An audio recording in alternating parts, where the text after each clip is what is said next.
Hello दोस्तों, welcome to Shubham classes. और इस आज के वीडियो में आज हम लोग कुछ इम्पॉर्टेंट टॉपिक्स के बारे में डिस्कस करेंगे जो क्लास 10th का चैप्टर है, पहला चैप्टर जिसका नाम है जय प्रक्रम। ठीक है, क्या नाम है? जय प्रक्रम के बारे में आज हम लोग डिस्कस करेंगे। तो जो जय प्रक्रम होता है वो क्या होता है, इसके बारे में आज हम लोग जानेंगे। जय प्रक्रम का मतलब होता है दोस्तों जैविक क्रियाएं। ठीक है, जय प्रक्रम का मतलब क्या होता है? जैविक क्रियाएं। जैविक क्रियाएं क्या होती हैं इसके बारे में हम लोग देखते हैं। जैविक क्रियाएं ये होती हैं, जैविक क्रियाएं ये होती हैं जो मनुष्य को जीवित रखने के लिए जरूरी होती हैं। उन्हें हम लोग क्या बोलते हैं? जैविक क्रियाएं बोलते हैं। ठीक है, क्या बोलते हैं? ऐसी क्रियाएं जो मनुष्य को जीवित रखने के लिए होती हैं उन्हें बोलते हैं जैविक क्रियाएं। और जैविक क्रियाएं क्या क्या होती हैं? जैविक क्रियाएं क्या क्या होती हैं?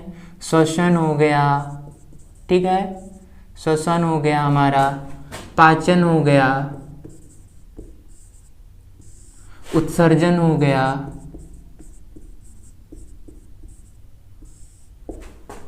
परिवहन हो गया,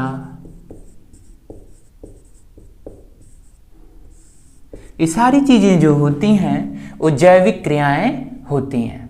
ठीक है, तो जैविक क्रियाएं में हमने देखा कि जो श्वसन होता है, पाचन होता है, उत्सर्जन होता है, ये सारी चीजें क्या होती हैं? जैविक क्रियाएं होती हैं। ठीक है, अब जैविक क्रियाएं जो होती हैं इनमें हम लोग देख लिए कि श्वसन होते हैं, पाचन होते हैं, उत्सर्जन होते हैं और परिवहन होते हैं। जैविक का मतलब मैंने बता दिया। जैविक का मतलब जैव अर्थात बायोलॉजिकल एक्टिविटी। जो बायोलॉजिकल एक्टिविटी होती है यह हमारे बॉडी के अंदर इतनी ज़्यादा इंपॉर्टेंट होती है कि अगर ये ना हो तो हम लोग सर्वाइव नहीं कर सकते, अर्थात जीवित नहीं रह सकते। इसीलिए इसको बोलते हैं जैविक। जैविक का मतलब जीव और जीव का मतलब जीवन। जो हमारे जीवन के लिए क्या हो, जो हमारे लाइफ के लिए क्या हो, जरूरी हो, जिसकी वजह से हमारी लाइफ क्या है, चल रही है, उसे बोलते हैं जैविक क्रियाएं या वाइटल एक्टिविटीज। ठीक है, तो श्वसन क्या होता है?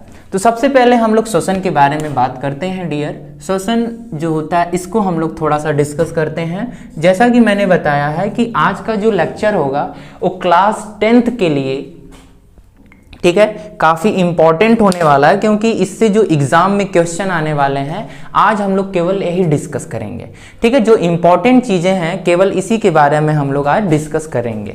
तो 60 चीज़ में मैं बता रहा हूँ कि श्वसन क्या होते हैं। ठीक है, श्वसन क्या है इसके बारे में हम लोग आज देखते हैं। श्वसन का मतलब होता है रेस्पिरेशन। क्या होता है? रेस्पिरेशन होता है भाई। अब रेस्पिरेशन क्यों होता है? ठीक है, जो श्वसन होता है और रेस्पिरेशन क्यों होता है, इसको बोलते हैं जैविक क्रियाएं ना।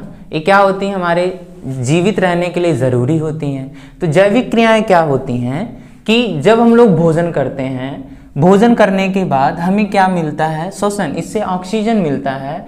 और ऑक्सीजन जब मिलता है तो उससे क्या मिलती है? कुछ ऊर्जा निकलती है। और उस ऊर्जा को लेके हम लोग क्या करते हैं? एनर्जी का फॉर्मेशन करते हैं।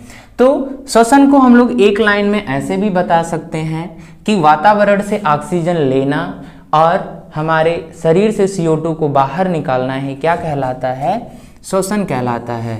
ठीक है, ऑक्सीजन को इनटेक करना और CO2 को आउटपुट करना अर्थात निकालना। ठीक है, वातावरण से, इन्वायरमेंट से ऑक्सीजन को लेना और हमारे शरीर से CO2 को निकालना क्या कहलाता है? श्वसन कहलाता है या रेस्पिरेशन कहलाता है। लेकिन ये सारी चीज़ें जो हैं अभी तक ठीक हैं। जब हम लोग आगे पढ़ेंगे श्वसन में तो देखेंगे कि सारी चीज़ें कैसे होती हैं, कि श्वसन की जो प्रोसेस होती है काफ़ी लेंदी होती है दोस्तों। श्वसन में जब हम लोग ग्लूकोज खाते हैं या जब भी हम लोग खाते हैं कार्बोहाइड्रेट खाते हैं, क्या खाते हैं? कार्बोहाइड्रेट। ठीक है, हम लोग भोजन करते हैं। हम लोग भोजन जब करते हैं तो भोजन करने में हम लोग क्या खाते हैं? पहली चीज़ कार्बोहाइड्रेट खाते हैं, दूसरी चीज़ लिपिड्स खाते हैं, लिपिड्स और फैट खाते हैं ना। ठीक है, और तीसरी चीज़ प्रोटीन खाते हैं। क्या खाते हैं? प्रोटीन खाते हैं ना। ठीक है, तो इतनी सारी चीज़ें हम लोग जो खाते हैं बायोमॉलिक्यूल्स के रूप में खाते हैं। ठीक है। अब हम लोग कुछ भी खाएं, चाहे कार्बोहाइड्रेट खाएं, चाहे लिपिड्स खाएं, या फैट खाएं, या प्रोटीन्स खाएं, इसका जो लास्ट प्रोडक्ट है वो क्या बनेगा? जो लास्ट प्रोडक्ट है हमारा वो बनता है C6H12O6 अर्थात ग्लूकोज बनता है। क्या बनता है?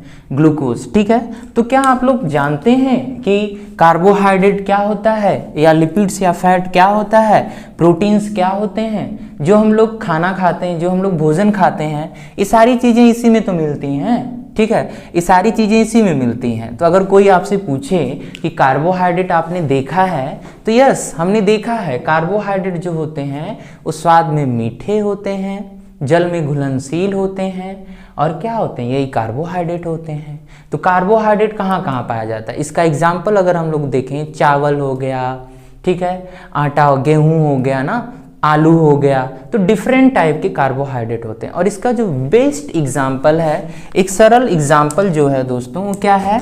चीनी है, शुगर। ठीक है ना, शुगर जो है इसका सबसे अच्छा एग्जाम्पल है। चीनी जो है सबके घर में भी पाई जाती है। तो चीनी जो है स्वाद में मीठी होती है और जल में घुलनशील होती है। तो अगर कोई आपसे पूछता है कि कार्बोहाइड्रेट खाए हो या कार्बोहाइड्रेट देखे हो, तो यस, हम लोग देखे हैं, जिसका नाम होता है चीनी। जितनी भी सारी चीज़ें मीठी लगती हैं, आप लोग एक चीज़ याद रख लो, जितनी भी सारी चीज़ें मीठी लगती हैं वो किसकी वजह से लगती हैं? कार्बोहाइड्रेट। ठीक है, चाहे वो चीनी हो, चाहे वो फ्रूट्स हो, मिल्क हो, ठीक है, कुछ भी हो, उसमें क्या मिलेगा? कार्बोहाइड्रेट्स मिलेगा। अब जैसे कार्बोहाइड्रेट जो होते हैं डिफरेंट टाइप के होते हैं, फ्रुक्टोज हो गया, माल्टोज हो गया, लैक्टोज हो गया, ठीक है, ये सारी चीज़ें क्या होते हैं? कार्बोहाइड्रेट के अंतर्गत आते हैं। तो ग्लूकोज हो गया, ग्लूकोज जो है ये क्या है? बहुत ही अच्छा एग्जाम्पल है कार्बोहाइड्रेट का। अगर हमारे अंदर ऊर्जा की कमी होती है तो हम लोग तुरंत क्या लेते हैं? ग्लूकोज खाते हैं ना। ग्लूकोज खाते हैं, ग्लूकोज को चढ़ाया जाता है। जब हम लोग बीमार पड़ते हैं तो लोग कहते हैं एक बॉटल इसको ग्लूकोज चढ़ा दो, फिट हो जाएगा भैया। ठीक है, तो ग्लूकोज जो है क्या है? कार्बोहाइड्रेट ही तो है। तो हम लोग कुछ भी खाएं, ठीक है, कहने का मतलब अगर हम लोग चावल खाते हैं तो इससे भी कार्बोहाइड्रेट मिलता है। ठीक है, अगर रोटी खाते हैं तो इससे भी कार्बोहाइड्रेट मिलता है। आलू खाते हैं, आलू में मंड होता है दोस्तों, स्टार्च पाया जाता है, ये भी एक कार्बोहाइड्रेट का रूप होता है। ठीक है, तो ये सारी चीज़ें हम लोग खाते हैं भोजन के रूप में। अब हम लोग बात करते हैं लिपिड और फैट के बारे में। लिपिड और फैट थोड़ा सा डिफरेंस होता है दोस्तों। ठीक है, क्योंकि मैंने बताया था कि यहाँ पे मैं जो भी टॉपिक डिस्कस करूँगा ये आपके पॉइंट ऑफ एग्जाम व्यू से करूँगा, लेकिन आपको मैं थोड़ा सा जो आपका जो बेसिक है, जो बेसिक्स कॉन्सेप्ट है, इसको मैं क्लियर करना चाहता हूँ, क्योंकि फिर इसके बाद आगे पढ़ने में हमें थोड़ा समझ आएगा।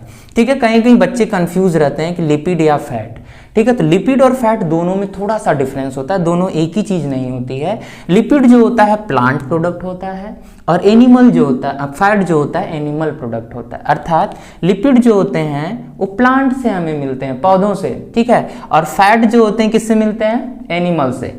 ठीक है, फैट जो होते हैं किससे मिलते हैं? एनिमल से मिलते हैं।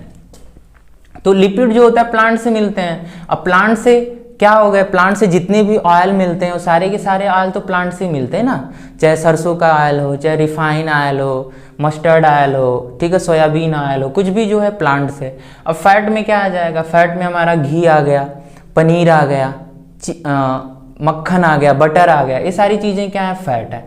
और एक डिफरेंस है कि जो 25 डिग्री सेंटीग्रेड होता है, हमारे रूम का टेम्परेचर होता है ना, ये 25 डिग्री सेंटीग्रेड, ये याद कर लेना।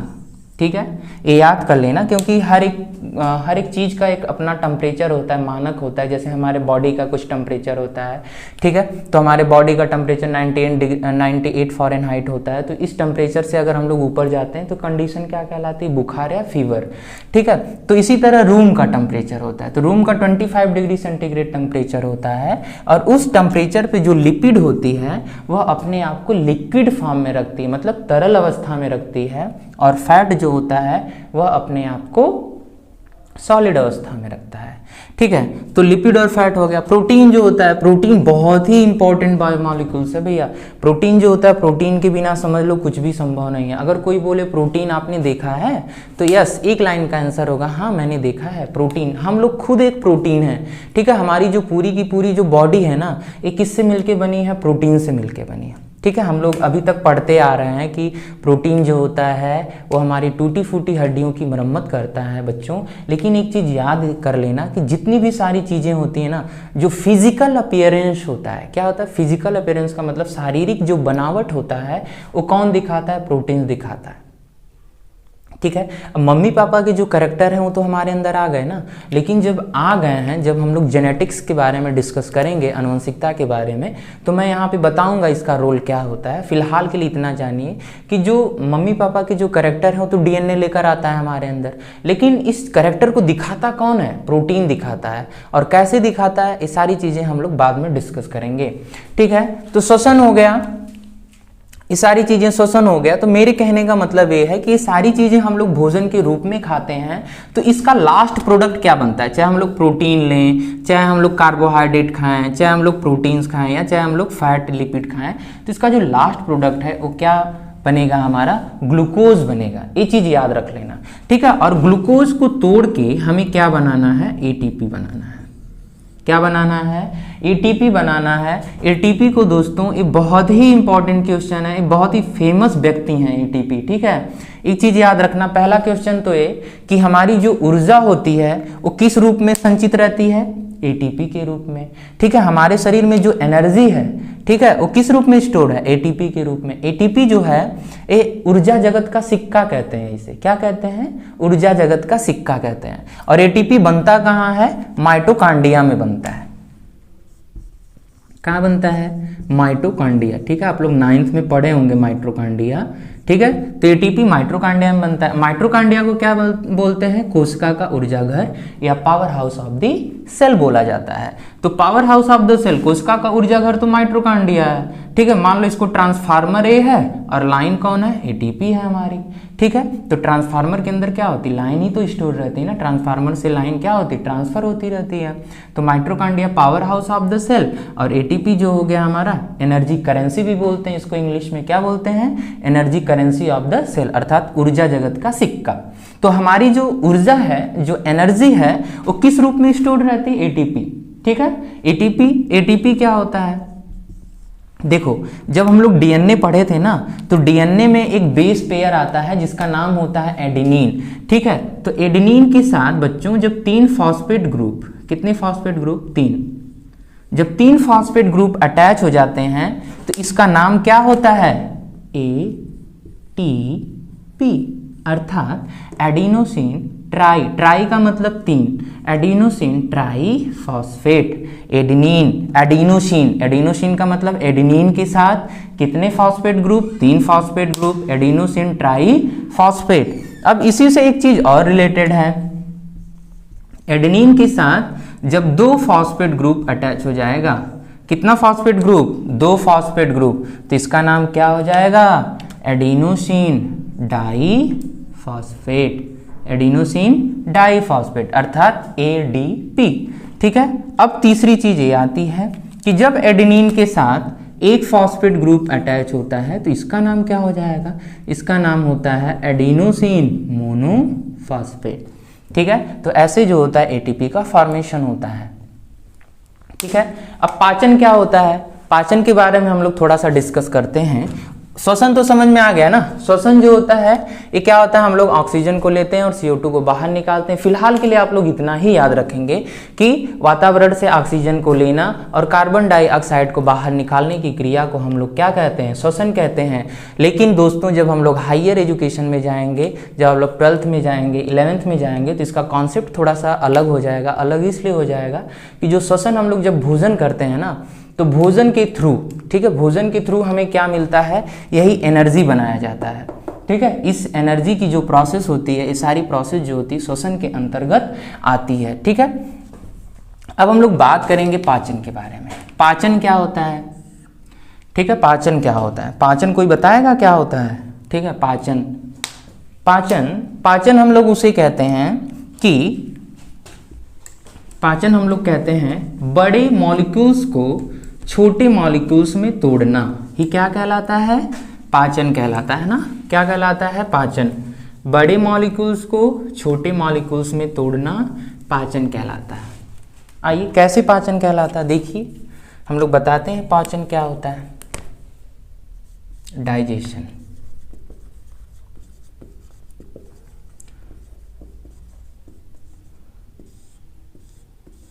ठीक है, macromolecules convert into micromolecules, macromolecules convert into micromolecules. ठीक है, अर्थात बड़े अणुओं को, मैक्रो का मतलब होता है बड़ा, क्या होता है, बड़ा, बड़े अणुओं को छोटे अणुओं में तोड़ना ही क्या कहलाता है, पाचन कहलाता है। क्या कहलाता है, पाचन कहलाता है। ये बहुत ही छोटी सी डिफिनीशन है, इसको याद कर लेना कि बड़े अणुओं को छोटे अणुओं में तोड़ना ही क्या कहलाता है, पाचन कहलाता है या डाइजेशन कहलाता है। ठीक है ना। अब डाइजेशन का मतलब, पाचन का मतलब क्या, रोटी हम लोग खाते हैं बड़ी होती है ना, चावल हम लोग खाते हैं बड़ा होता है ना, कुछ भी खाते हैं तो क्या होता है, बड़ा होता है। तो बड़े अणुओं को छोटे अणुओं में तोड़ना ही क्या कहलाता है, पाचन कहलाता है। ठीक है, इतना तो समझ में आया ना पाचन क्या होता है। ठीक, अब हम लोग बात करेंगे उत्सर्जन को। ठीक है, क्या बात करेंगे, उत्सर्जन। उत्सर्जन को इंग्लिश में बोलते हैं एक्सक्रीशन, एक्सक्रीशन। ठीक है, उसका मतलब होता है उत्सर्जन। ठीक है, हम लोग इसकी बात कर रहे हैं उत्सर्जन की। उत्सर्जन में क्या होता है कि हमारे बॉडी में हानिकारक पदार्थ को बाहर निकालने की क्रिया ही क्या कहलाती है, उत्सर्जन कहलाती है दोस्तों। ठीक है, शरीर में बनने वाले हानिकारक पदार्थ को बाहर निकालना ही क्या कहलाता है, उत्सर्जन कहलाता है। उत्सर्जन, हमारे शरीर में हानिकारक क्रियाएं क्या है, यूरिन का बनना, जो पेशाब होता है वो हमारे लिए यूरिया है। क्या है, यूरिया हमारे बॉडी के लिए हार्मफुल होता है ना, यूरिया हो गया, अमोनिया हो गया। ठीक है, ये सारी चीज़ें क्या होती हैं, हार्मफुल होती हैं, तो इनको हम लोग यूरिन के फॉर्म में क्या करते हैं, बाहर निकाल देते हैं। तो हमारे शरीर में वज्य पदार्थों को, वज्य का मतलब हानिकारक हो गया ना, तो वज्य पदार्थों को शरीर से बाहर निकालना ही क्या कहलाता है, उत्सर्जन कहलाता है। परिवहन जो होता है, परिवहन जो होता है उसको बोलते हैं सर्कुलेशन। ठीक है, परिवहन को क्या बोलते हैं, सर्कुलेशन। तो जो सर्कुलेशन होता है ना, परिवहन, ठीक है, तो परिवहन जो होता है, ब्लड, ब्लड का क्या होता है, परिवहन होता रहता है। मतलब ब्लड जो है वो भी क्या करता है, चक्कर लगाता रहता है हमारे बॉडी में। ठीक है, तो ब्लड जो होता है इसके अंदर क्या होता है, ऑक्सीजन का ट्रांसपोर्ट होता है। ठीक है, आप लोग हीमोग्लोबिन का नाम सुने होंगे, हीमोग्लोबिन, हीमोग्लोबिन तो जानते हैं ना। तो हीमोग्लोबिन को शॉर्ट फॉर्म में दोस्तों लिखते हैं HbA1। ठीक है, हीमोग्लोबिन जो होता है वो ऑक्सीजन के साथ बाइंड करके क्या बनाता है, ऑक्सी हीमोग्लोबिन। क्या बनाता है, ऑक्सी हीमोग्लोबिन बनाता है। ठीक है, तो ऑक्सी हीमोग्लोबिन जब बना लेता है, ऑक्सी हीमोग्लोबिन हम लोग हिंदी में भी यही लिखेंगे, ऑक्सी हीमोग्लोबिन। ठीक है, तो ये जो होता है ऑक्सी हीमोग्लोबिन, वो ब्लड के साथ मिक्स होके हमारे पूरे बॉडी में क्या करता है, रन करता रहता है। ठीक है, तो इतना समझ में आया ना जैविक क्रियाएं क्यों इंपॉर्टेंट हमारे लिए, क्योंकि अगर श्वसन नहीं होगा तो हम लोग सांस नहीं ले पाएंगे, और सांस नहीं ले पाएंगे तो फिर हम लोग जीवित नहीं रह पाएंगे। अगर पाचन नहीं होगा, अगर हम लोग खाना खाते हैं, अगर खाना खाने समय अच्छे से पाचन नहीं हो रहा है, ठीक है, तो हम लोग क्या हो जाएंगे, अच्छे से सर्वाइव नहीं कर पाएंगे। उत्सर्जन, अगर हमारे बॉडी में यूरिया का फॉर्मेशन ज़्यादा होने लगेगा तब भी हम सर्वाइव नहीं कर पाएंगे। ठीक है, परिवहन अगर रुक जाएगा, ब्लड हमारे शरीर में नहीं दौड़ेगा तो हमारा पूरा बॉडी क्या हो जाएगा, सुन्न हो जाएगा, तब भी हम सर्वाइव नहीं कर पाएंगे। तो ये सारी चीज़ें हैं जैविक क्रियाएँ। ठीक है, अब हम लोग धीरे से अपने टॉपिक पे आते हैं फटाक से कि हमें इम्पॉर्टेंट चीज़ें क्या क्या पढ़नी है। तो सबसे पहले हम इम्पॉर्टेंट टॉपिक बता देते हैं कि आपको इम्पॉर्टेंट टॉपिक फर्स्ट लेसन से क्या लर्न करना है। ठीक है, क्योंकि ज़्यादा हमें नहीं पढ़ना है दोस्तों, हम लोगों के पास टाइम बहुत कम है। ठीक है, तो सबसे इम्पॉर्टेंट चीज़ क्या है, सबसे पहले हम लोग इसको डिस्कस करेंगे। तो सबसे पहली चीज़ हम लोग पढ़ेंगे पोषण,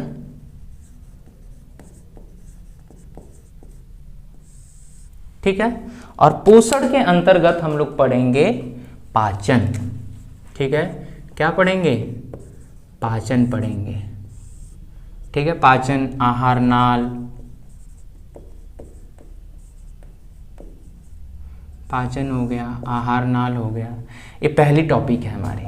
ठीक है, पाचन और आहार नाल इस चैप्टर से बहुत ही इम्पॉर्टेंट है, क्योंकि ये आपको याद रखना है। ठीक है, ये बहुत ही इंपॉर्टेंट है, आपको याद रखना है। ठीक है, और दूसरी चीज हम लोग पढ़ेंगे, क्या पढ़ेंगे? परिवहन के बारे में। परिवहन, हृदय की संरचना,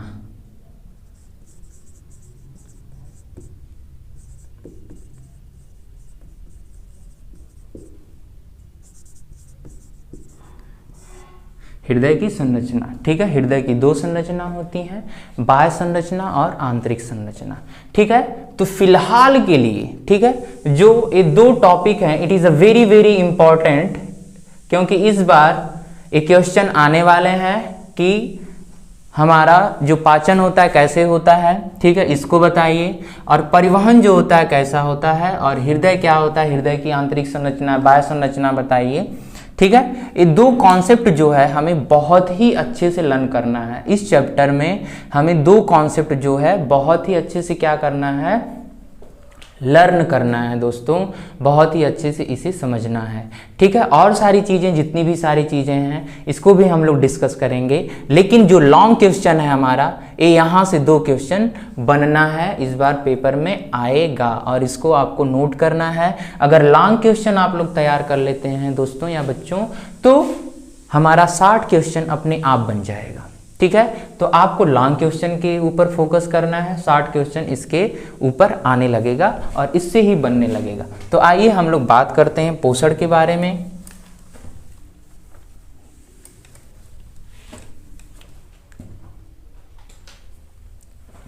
पोषण क्या होता है हमारा?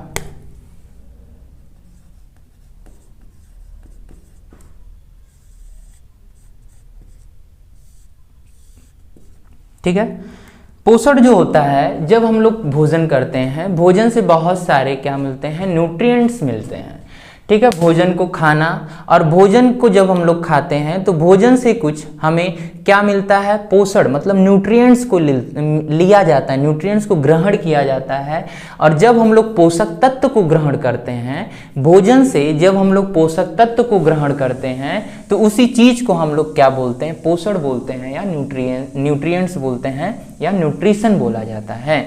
ठीक है, तो मैंने क्या बताया कि भोजन से जब हम लोग पोषण तत्व को ग्रहण करते हैं उसे हम लोग क्या बोलते हैं, पोषण बोलते हैं। अब भोजन का मतलब हम लोग चावल खाते हैं, रोटी खाते हैं, दाल खाते हैं, अंडा खाते हैं, दूध पीते हैं, तो इससे हम लोग क्या लेंगे, न्यूट्रिएंट्स को ग्रहण करेंगे। ठीक है, उसको हम लोग ग्रहण करके अपने अंदर एब्जॉर्ब कर लेंगे, तो उसे बोलते हैं पोषण। और पोषण जो होता है वो दो प्रकार का होता है, एक मैक्रो न्यूट्रिएंट्स होता है और एक माइक्रो न्यूट्रिएंट्स होता है। मतलब दीर्घ और लघु, दीर्घ और लघु पोषण, पोषक तत्व। ठीक है, दीर्घ और लघु पोषक तत्व। तो दीर्घ का मतलब क्या होता है, बड़ा। ठीक है, दीर्घ का मतलब क्या होता है, बड़ा, मैक्रो। ठीक है, और लघु का मतलब होता है माइक्रो। ठीक है, तो दीर्घ पोषक तत्व में क्या आ जाएगा, हमारा आ जाएगा कार्बोहाइड्रेट्स। क्या आ जाएगा, कार्बोहाइड्रेट्स। ठीक है, हिंदी में भी सिर्फ कार्बोहाइड्रेट्स ही बोलते हैं। लिपिड्स, फैट्स और प्रोटीन। ठीक है ना, लिपिड्स, फैट्स और प्रोटीन। ठीक है दोस्तों, इसको हिंदी में भी लिपिड्स, फैट, प्रोटीन ही बोलेंगे। और माइक्रो में क्या आ जाएंगे, विटामिन्स आ जाएंगे हमारे। क्या आ जाएंगे, विटामिन्स। विटामिन्स ए, डी, ई, के एंड बी, सी। ठीक है, वाटर,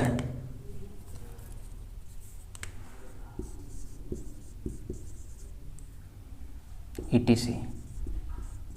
ठीक है, तो कार्बोहाइड्रेट, लिपिड्स और प्रोटीन जो होते हैं वो माइक्रोन्यूट्रिएंट्स होते हैं, और विटामिन और वाटर जो होते हैं ADE के, ठीक है, क्या होते हैं, माइक्रोन्यूट्रिएंट्स होते हैं। तो कार्बोहाइड्रेट हम लोग जान चुके हैं, लिपिड्स के बारे में जान चुके हैं, और प्रोटीन के बारे में जान चुके हैं। अब थोड़ा सा विटामिन के बारे में जान लेते हैं। तो विटामिन जो होता है वो माइक्रोन्यूट्रिएंट्स होता है। तो विटामिन जो माइक्रोन्यूट्रिएंट्स होता है हम लोग उसको बोलते हैं फैट सॉल्युबल विटामिन। ये क्या होता है, फैट सॉल्युबल विटामिन। कहाँ से कहाँ तक, ADE के। फैट सॉल्युबल विटामिन मतलब वसा में घुलनशील विटामिन। वसा में घुलनशील विटामिन कौन कौन सी है? ए डी ई के, ए डी ई के। और जल में घुलनशील विटामिन कौन सी है? वाटर, बी और सी। ठीक है। ए से कौन सी डिजीज होती है? ए से कौन सी डिजीज होती है? रतौंधी। डी से क्या होता है? रिकेट्स। ठीक है। ई से क्या होता है? पेलाग्रा। और विटामिन के की कमी से क्या होता है? हमारे ब्लड की जो क्लॉटिंग होती है, जो रक्त होता है, वो थमता जमता नहीं है। ठीक है। अगर जिसके अंदर विटामिन के की कमी होगी तो उसको क्या होगा? जब कभी चोट लगेगी ना तो उसका जो ब्लड होगा वो फ्लो करता रहेगा। लेकिन जो नॉर्मल व्यक्ति होते हैं इनका ब्लड फ्लो नहीं करता। एक सेकेंड, 2 सेकेंड, 1 मिनट बाद जो ब्लड होता है वो स्टॉप हो जाता है, तो उसको बोलते हैं ब्लड की क्लॉटिंग। ठीक है। बी से बेरी बेरी, बी से क्या होता है? बेरी बेरी होता है। और सी से स्कर्वी रोग होता है। ठीक है। तो ये सारी चीज़ें जो हैं माइक्रो और माइक्रो न्यूट्रिएंट्स होती हैं, जो हमारे बॉडी के लिए क्या होते हैं? काफ़ी ज़रूरी और बहुत ज़्यादा इम्पॉर्टेंट होती हैं। ठीक है। अब हम लोग बात करते हैं पोषण जीव के बारे में। ठीक है। किसके बारे में बात करेंगे? पोषण जीव। जी, पोषण के आधार पर जीव कितने प्रकार के होते हैं?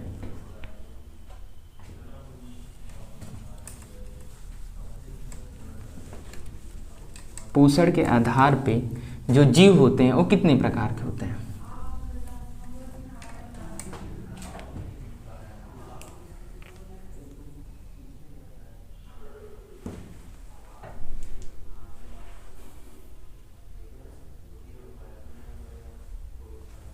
ठीक है। पोषण के आधार पे जो जीव होते हैं वो 2 प्रकार के होते हैं। एक होता है स्वपोषी और दूसरा होता है विषमपोषी।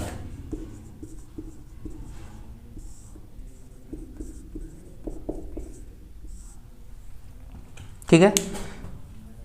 स्वपोषी का मतलब होता है ऑटोट्रॉफ्स, ऑटोट्रॉफ्स। और विषमपोषी का मतलब होता है हेटेरोट्रॉफ्स। ठीक है।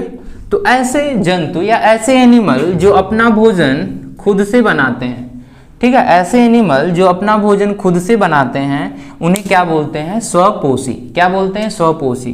कुछ जो होते हैं प्लांट्स होते हैं, ठीक है, और कुछ जो होते हैं बैक्टीरिया होते हैं।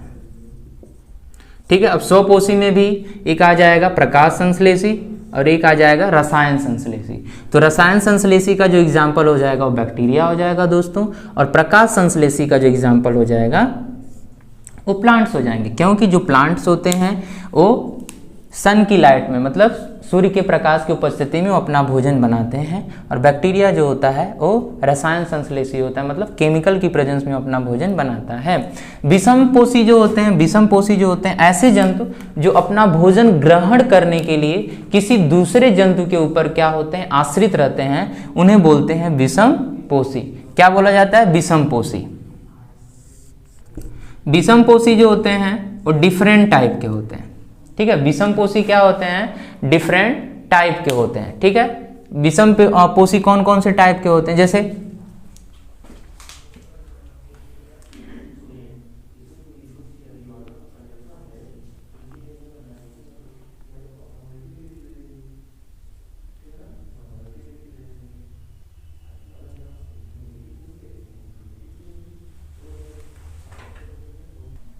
ठीक है। तो विषमपोषी जो होते हैं मैंने बताया कि वो 3 प्रकार के होते हैं ना। ठीक है। पहला होता है हर्बीवोरस, दूसरा होता है कार्निवोरस और तीसरा होता है ओमनीवोरस। ठीक है। शाकाहारी, इसकी हिंदी होती है शाकाहारी। ठीक है। मांसाहारी, और इसका होता है तीसरा सर्वाहारी। सर्वाहारी। ठीक है। तो शाकाहारी जो जंतु होते हैं दोस्तों वो क्या आ जाएंगे? जो केवल पेड़ पौधों को खाते हैं, पत्तियों को खाते हैं ना, छोटे छोटे पत्तियों को खाते हैं, लीफ। ठीक है। वेजिटेबल, इन सारी चीजों को जो लोग खाते हैं उन्हें बोलते हैं शाकाहारी। जैसे रैबिट हो गया, ठीक है, रैबिट हो गया, ये क्या है? शाकाहारी है। गोट हो गई, ठीक है, काऊ हो गया, ठीक है, ये सारी चीजें क्या है शाकाहारी। मांसाहारी में क्या आ जाएंगे, मांसाहारी में हमारा, मांसाहारी में क्या आ जाएगा, डॉगी आ जाएगा,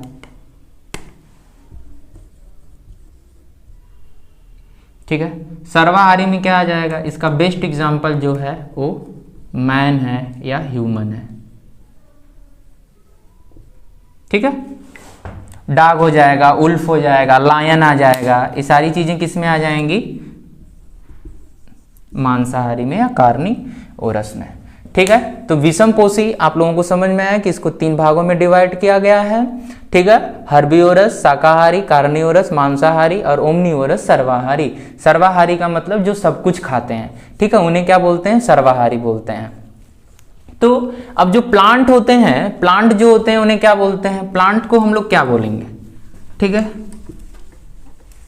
प्लांट को जो हम लोग बोलते हैं उसको बोलते हैं प्रोड्यूसर।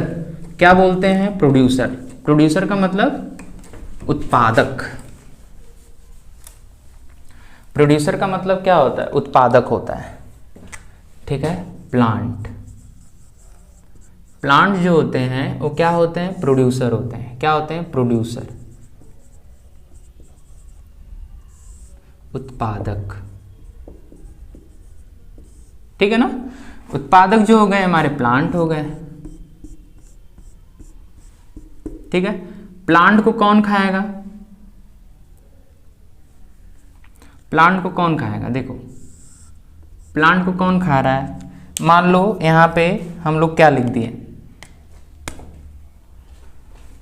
काऊ, ठीक है। काऊ को कौन खाता है, काऊ को कौन खाएगा, मान लो लायन खा लिया, लायन नहीं कर सकते, लायन खा लिया, ठीक है। लायन को कौन खा सकता है, लायन तो क्या हो जाएगा, शाका मोस्ट वेजिटेबल हो जाएगा ना, सबसे ऊपर वाला जंतु हो जाएगा, ठीक है। तो जो साइकिल होती है, देखिए यहाँ पे जो साइकिल चलती है, ये प्लांट हो गए हमारे। तो प्लांट क्या है, प्रोड्यूसर है। ये अपना भोजन जो है सनलाइट की प्रेजेंस में बना रहे हैं। सनलाइट की प्रेजेंस मतलब सूर्य की किरण लेके क्या कर रहे हैं, अपना भोजन बना रहे हैं। अब इनको कौन खाता है, रैबिट खाता है।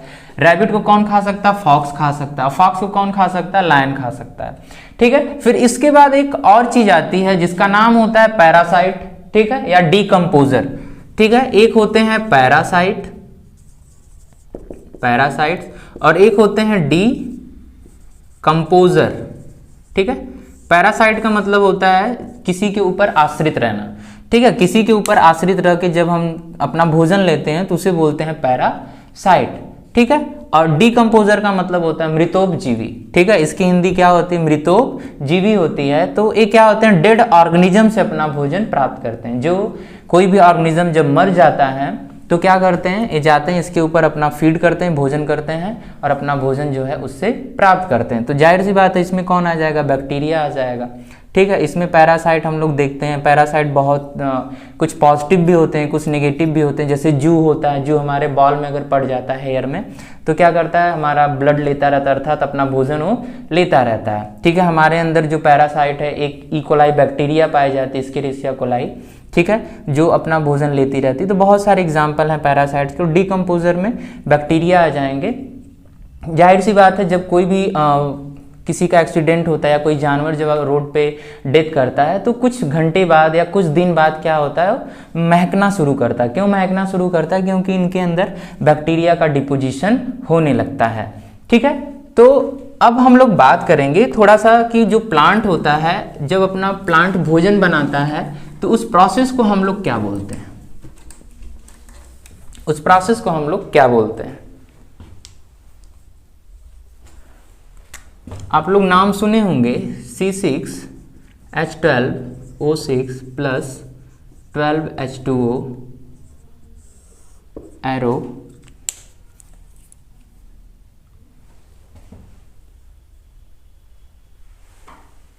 तो ये जो क्रिया होती है, जो प्लांट अपना भोजन करता है उसे बोलते हैं प्रकाश संश्लेषण, ठीक है। एक साइड रहता है सनलाइट और दूसरी साइड रहता है क्लोरोफिल। क्लोरोफिल तो ए क्या है, इसका नाम जो होता है कार्बन डाइऑक्साइड होता है, ठीक है। ये क्या है हमारा वाटर होता है, ठीक। और ये क्या है हमारा ग्लूकोज है भाई,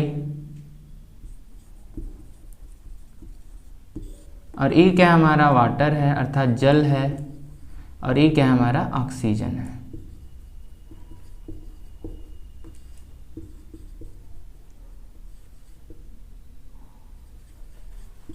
ठीक है। तो देखिए इसकी जो डिफिनीशन है ना, एक बहुत ही आसान सी डिफिनीशन आप लोग याद कर लीजिए। Light energy convert into chemical energy, light energy convert into chemical energy, अर्थात प्रकाशिक ऊर्जा को रासायनिक ऊर्जा में बदलना ही क्या कहलाता है, प्रकाश संश्लेषण कहलाता है। ये चीज आप लोग याद रख लेना बच्चों कि जो प्रकाश संश्लेषण होता है क्या होता है, प्रकाशिक ऊर्जा को मतलब सनलाइट को, प्रकाशिक ऊर्जा को केमिकल ऊर्जा में मतलब रासायनिक एनर्जी केमिकल ऊर्जा में ही कन्वर्ट करना क्या कहलाता है, फोटोसिंथेसिस कहलाता है। और हम लोग क्या पढ़ते हैं कि प्रकाश संश्लेषण ये होता है कि जब हरे पेड़ पौधे सूर्य की उपस्थिति में वातावरण से कार्बन डाइऑक्साइड लेकर जल ग्रहण करके क्लोरोफिल की उपस्थिति में किसका निर्माण करते हैं, कार्बोहाइड्रेट का निर्माण करते हैं, तो उस क्रिया को हम लोग क्या बोलते हैं, प्रकाश संश्लेषण बोलते हैं, ठीक है। तो प्रकाश संश्लेषण की जो क्रिया होती है वो कहाँ होती है, क्लोरोप्लास्ट में होती है। कहाँ होती है, क्लोरोप्लास्ट, ठीक है। क्लोरोप्लास्ट में जो होती है क्या होती है, हमारी प्रकाश संश्लेषण की क्रिया होती है,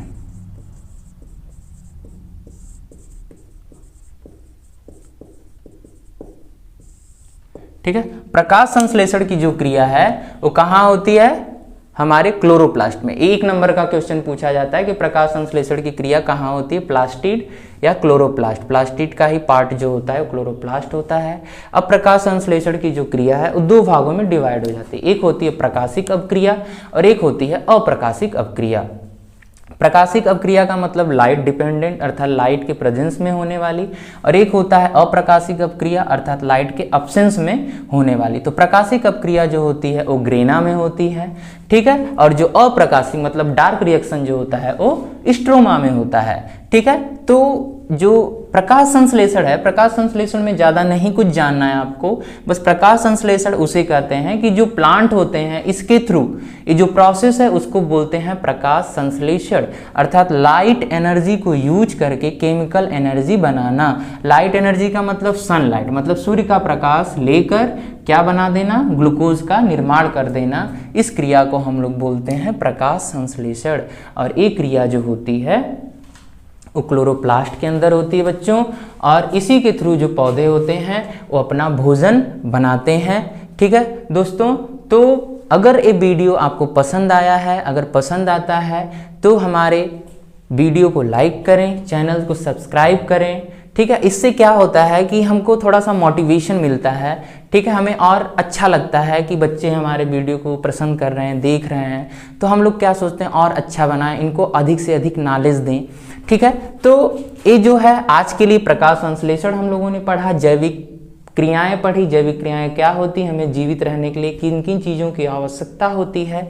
और कल हम लोग बात करेंगे, हमारा जो मोस्ट इम्पॉर्टेंट टॉपिक है डाइजेशन और परिवहन, हार्ट का स्ट्रक्चर देखेंगे और हम लोग डाइजेशन के बारे में पढ़ेंगे अच्छे से। 2 टॉपिक तो हमें कम से कम इस चैप्टर से तैयार ही करना है, तैयार करके ही रहना है, क्योंकि इस बार एक क्वेश्चन 100% आने वाला है। तो आज के लिए गुड लक और कल के लिए आप लोग इंतजार करिएगा, ठीक इसी समय पे हम लोग फिर मिलेंगे।